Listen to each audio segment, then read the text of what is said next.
ಇದು 7 ಇಂಚ್ ಮತ್ತು ಈ 7 ಇಂಚ್ ಇದು ಕಾರ್ನರ್ಗೆ ಮಾರ್ಕ್ ಈ ರೀತಿ ಮಾರ್ಕ್ ಮಾಡ್ಕೊಳ್ಳಿ. ಇದು ಫೋಲ್ಡ್ ಮಾಡಲಿಕ್ಕೆ ಬೇಕು. ಈ ರೀತಿ ಎಲ್ಲ ಕಾರ್ನರ್ಗೂ ಈ ರೀತಿ 7 ಇಂಚ್ಗೆ ಮಾರ್ಕ್ ಮಾಡ್ಕೊಳ್ಳಿ. ಇದನ್ನು ಈ ಪೀಸ್ನ ಕಟ್ ಮಾಡಿ ಜಾಯಿಂಟ್ ಮಾಡಬೇಕು. ಮತ್ತು ಈಗ ನಾವು ಇಲ್ಲಿಂದ ಮ್ಯಾಟ್ರೆಸ್ ಸೈಜ್ನ ನೋಡ್ಕೋಬೇಕು ಎಷ್ಟಿದೆ ಅಂತ. ನಂದು 74 ಇದೆ, ನಿಮ್ದು ಎಷ್ಟಿದೆ ಅಂತ ನೋಡ್ಕೊಳ್ಳಿ. ಉದ್ದ ಬಂದುಬಿಟ್ಟು 74, ಇಲ್ಲಿಂದ ನೀವು 74ಗೆ ಮಾರ್ಕ್ ಮಾಡ್ಕೊಳ್ಳಿ. ಮತ್ತು ಅಗಲ ಬಂದುಬಿಟ್ಟು ನಮ್ಮದು 46, ಅಗಲ 46. ಇಲ್ಲಿಂದ ಈ ರೀತಿ ನೋಡಿ, ಈ ಕಾರ್ನರ್ದಿಂದ 46ಗೆ ಮಾರ್ಕ್ ಮಾಡ್ಕೊಳ್ಳಿ. ನೋಡಿ 4 ಕಾರ್ನರ್ಗೆ ನಾನು ಮಾರ್ಕ್ ಮಾಡಿದ್ದೀನಿ. ಎಕ್ಸ್ಟ್ರಾ ಫ್ಯಾಬ್ರಿಕ್ನ ಕಟ್ ಮಾಡ್ಕೋಬೇಕು. ನೋಡಿ ಇಲ್ಲೂ ಕೂಡ ನಾನು ಮಾರ್ಕ್ ಮಾಡ್ಕೊಂಡಿದ್ದೀನಿ 7 ಇಂಚ್ಗೆ. ಬಟ್ ಈ ಕಾರ್ನರ್ಗೆ ನಾನು ಇಲ್ಲಿ 7 ಇಂಚ್, ಇಲ್ಲಿ 7.5 ಇಂಚ್ ತೊಗೊಂಡಿದ್ದೀನಿ. ಯಾಕೆ ಅಂದರೆ ಇದನ್ನು ನಾವು ಕಟ್ ಮಾಡಿದಾಗ ಇಲ್ಲಿ ಮತ್ತೆ ಫೋಲ್ಡ್ ಮಾಡಿ ಒಂದು ಸ್ಟಿಚ್ ಹಾಕಬೇಕಾಗುತ್ತೆ. ಆ ಕಡೆ ಸೈಡ್ ಸ್ಟಿಚ್ ಇದೆ, ಈ ಕಡೆ ನಾವು ಕಟ್ ಮಾಡಿದಾಗ 1/2 ಇಂಚ್ ಎಕ್ಸ್ಟ್ರಾ ಬೇಕು ಸ್ಟಿಚ್ ಮಾಡೋದಕ್ಕೆ. ಅದಕ್ಕೋಸ್ಕರ ನಾನು 1/2 ಇಂಚ್ ಎಕ್ಸ್ಟ್ರಾ ತೊಗೊಂಡಿದ್ದೀನಿ. ಸೊ ಇದು ಎಕ್ಸ್ಟ್ರಾ ಫ್ಯಾಬ್ರಿಕ್ನ ನಾವು ಕಟ್ ಮಾಡ್ಕೋಬೇಕು.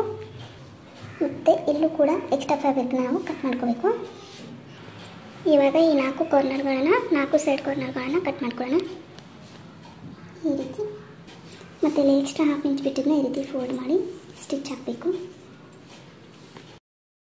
ಎಕ್ಸ್ಟ್ರಾ 1/2 ಇಂಚನ್ನ ನಾವು ಬಿಟ್ಟಿದ್ನಲ್ಲ, ಈ ರೀತಿ ಅದನ್ನು ಫೋಲ್ಡ್ ಮಾಡಿ ಸ್ಟಿಚ್ ಮಾಡ್ಕೊಳ್ಳಿ.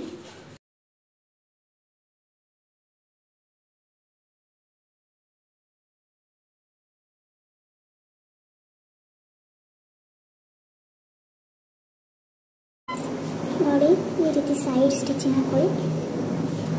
ಈಗ ಈ ಕಾರ್ನರ್ಸ್ನ ನೋಡಿ, ಈ ಕಾರ್ನರ್ ಕಟ್ ಮಾಡ್ಕೊಂಡಿದ್ದಲ್ಲ, ಇದನ್ನು ಈ ರೀತಿ ಎರಡು ಜೋಡಿಸ್ಕೊಂಡ್ಬಿಟ್ಟು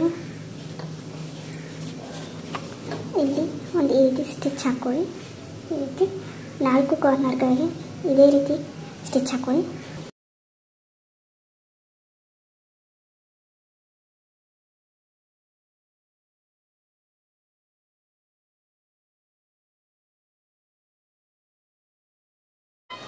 ನೋಡಿ ಇದು ಕಾರ್ನರ್ನಿಂದ ಇಲ್ಲಿಂದ 5 ಇಂಚ್ ಈ ರೀತಿ ಮಾರ್ಕ್ ಮಾಡ್ಕೊಳ್ಳಿ.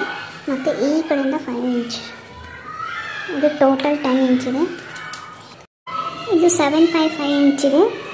ಈ ರೀತಿ 4 ಪೀಸ್ನ ಕಟ್ ಮಾಡ್ಕೊಂಡಿದ್ದೀನಿ. 7.5 ಇಂಚ್ ಅಂದರೆ ಈಗ ನೋಡಿ, ಇದು 10 ಇಂಚ್ ಮಾರ್ಕ್ ಮಾಡಿದ್ದೀವಲ್ಲ, ಈ ರೀತಿ ಎಳೆದಾಗ ಇದು ಈ ರೀತಿ 10 ಇಂಚ್ ತನಕ ಬರುತ್ತೆ. ಅದಕ್ಕೆ ನಾನು 7.5 ನೋಡಿ, ಈ ರೀತಿ ಈ ಪಾಯಿಂಟಿಂದ ಈ ಪಾಯಿಂಟ್ ತನಕ ಹಿಡಿದು ಸ್ಟಿಚ್ನ ನಾವು ಹಾಕಬೇಕು.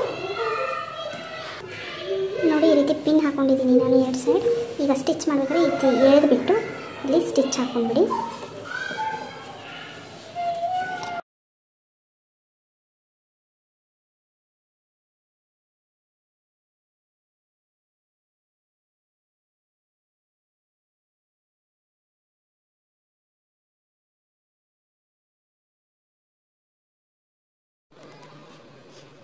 ಇದೇ ರೀತಿ 4 ಕಾರ್ನರ್ಗಳಿಗೆ ನೀವು ಸ್ಟಿಚ್ ಹಾಕ್ಕೊಳ್ಳಿ.